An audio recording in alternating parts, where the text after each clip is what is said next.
Okay, ito na yung in-straightening natin. Ang palo niya kanina 20,000. Yung pitik niya yan. So ngayon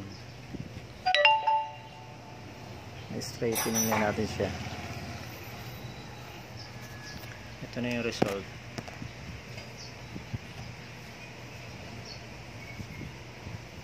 So kaya na siyang i-replace. Kung ang sukat ay standard, makakuha na siya ng 25,000. 25,000 pwede siyang habulin ng 50,000. Okay.